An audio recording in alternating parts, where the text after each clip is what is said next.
Meus amigos, o que dizer? Sétima derrota seguida do Fluminense para o Botafogo.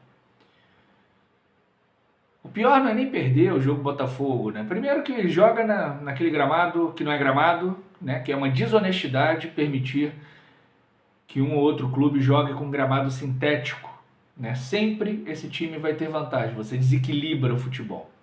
Mas não foi por isso que o Fluminense perdeu. Esse é um fator. Por exemplo, o Inácio escorregou porque, além do gramado ser sintético, eles encharcaram o tal tapetinho. O Riquelme escorregou na hora da finalização, o Inácio escorregou, o Fluminense quase tomou gol, o Arias escorregou, até o jogador do Botafogo, né, que cometeu um pênalti não marcado no Canóbio, a bola ainda não tinha saído, escorregou. E por isso ele derrubou o Canóbio e seria pênalti, se o VAR tivesse disposto a trabalhar, para dizer o mínimo. Mas também não foi pela arbitragem que o Fluminense perdeu. Não foi pelo gramado, não foi pela arbitragem, não foi pelo pouco tempo de preparação, porque o Botafogo tem menos tempo de preparação. Mas a vitória do Botafogo, ela é, digamos assim, gente, mais merecida, né? Pelo que fez dentro de campo, sim, porque taticamente foi infinitamente superior ao Fluminense. Tecnicamente não é, embora o Arias não tenha jogado uma grande partida, o Thiago Silva não foi bem, o Keno entrou também, não foi bem. A rigor, o Canóbio fez uma partida boa, nada excepcional, mas a entrega dele, teve lance ele na lateral esquerda, teve lance que ele salvou dentro da área, o Cano fez a mesma coisa, mas o Canóbio e o Riquelme, que entrou completamente sem medo de um clássico que muita gente treme na hora de jogar. E isso foi muito legal de ver. E só. O Fluminense perde porque o Botafogo sabe o tipo de futebol que quer que o seu time jogue. O Fluminense não sabe. O Fluminense do Mário Bittencourt, né, sai de Odair Helma, vai para Roger Machado, volta para Abel Braga, vai para Fernando Diniz, volta para Mano Menezes. Ele oscila entre o time que joga de maneira reativa, como o Odair e como o Mano, né, para o time que propõe o jogo, como Roger, como Fernando Diniz e um pouco como o Abel. O Abel é uma mescla das duas coisas. O Fluminense não sabe para onde está indo. A diretoria do Fluminense é mais perdida que surdo em bingo.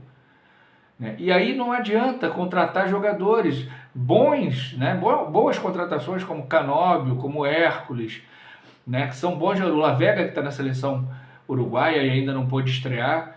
Né? Não adianta você fazer essas contratações, porque vai botar na mão de um Mano Menezes e até o Messi vai virar um pereba. Mano Menezes não é técnico para time grande nenhum do Brasil. Aliás, para time grande nenhum do mundo.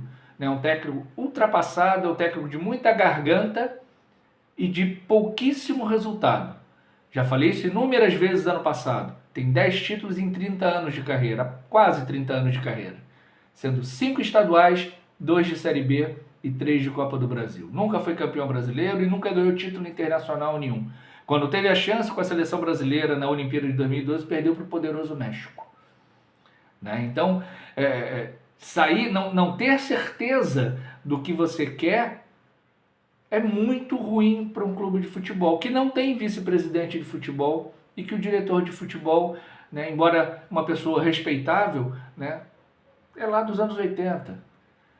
Então o Fluminense não sabe. A história do Alice no País das Maravilhas. Se você não sabe para onde vai, qualquer caminho serve. E aí é assim que ele faz, é qualquer caminho. É Abel, é Fernando Diniz, é Mano Menezes. Né? O Fluminense está à deriva, né, no futebol. Pode ser que financeiramente tenha equacionado as coisas. Eu acho difícil porque a dívida continua aumentando. Mas no futebol o Fluminense está à deriva, não tem comando. E enquanto tiver Mano Menezes, vai ser isso, um parto para fazer o gol, e aí perde para o Botafogo de 2-1, perde mais uma partida para o Botafogo. Vitória merecida do Botafogo, é um time muito melhor taticamente, tecnicamente os jogadores do Fluminense são melhores que o do Botafogo, mas no conjunto o Botafogo é infinitamente superior e foi a primeira partida do time principal do Botafogo. E vários jogaram os 90 minutos. Né? E o Fluminense não mostrou evolução nenhuma, zero, não evoluiu nada. Eu sei que é difícil, quarta, domingo, mas não é possível que um técnico de 30 anos de carreira não consiga fazer um time com tantos bons jogadores jogar mais do que jogou no ano passado. E a culpa não foi só dele, obviamente. Foi culpa do Diniz, foi culpa do Mário, que forçou a barra para entrar em campo contra o Bangu, né, porque tinha que ganhar o tricampeonato carioca. E aí agora ele bota a culpa no Fernando Diniz, mas o Fernando Diniz também tem suas culpas e o Mano também tem suas culpas, porque o Fluminense fez pouquíssimos gols em 2024 sob o comando de Mano Menezes. Foi eliminado de maneira vergonhosa para o Atlético Mineiro na Libertadores e foi eliminado de maneira vexatória contra o Juventude na Copa do Brasil. Essas eliminações não dá para debitar na conta do Fernando Diniz, da conta do senhor Mano Menezes. E começa 2025 com 6 jogos, 1 vitória, 3 empates e 2 derrotas, sendo que jogou um clássico apenas, ou seja, em 5 jogos contra pequenos, só ganhou um, que foi contra a Portuguesa. Se o Campeonato Carioca não vale nada, e não vale porra nenhuma, a gente quer pelo menos ver o time evoluir. E o time não evolui, continua um bando tático dentro de campo. O Arias não conseguiu jogar bem, o Thiago Silva não tem jogado bem as partidas que ele entrou, na anterior e nessa ele não foi bem. O Keno também não. Sabe? O Cano, a notícia boa que voltou a fazer gols, mas é impressionante como o Mano Menezes consegue fazer jogador bom virar um pereba. E é impressionante que o técnico que saiu do Corinthians, faça uma pesquisa e vejam como o Corinthians estava quando ele foi demitido da última vez do Corinthians, no Campeonato Estadual de São Paulo. É contratado como salvador da pátria. O Fluminense não escapou da segunda divisão no ano passado por causa de Mano Menezes. Mano Menezes não acertou defesa nenhuma. Quem está acertando as defesas é o Fábio, desde o ano passado. O Fábio evitou muitas derrotas, o Fábio garantiu muitas vitórias e o Fábio hoje evitou que fosse uma vitória do Botafogo mais elástica. No mais, o trabalho do Mano Menezes é patético, como sempre foi.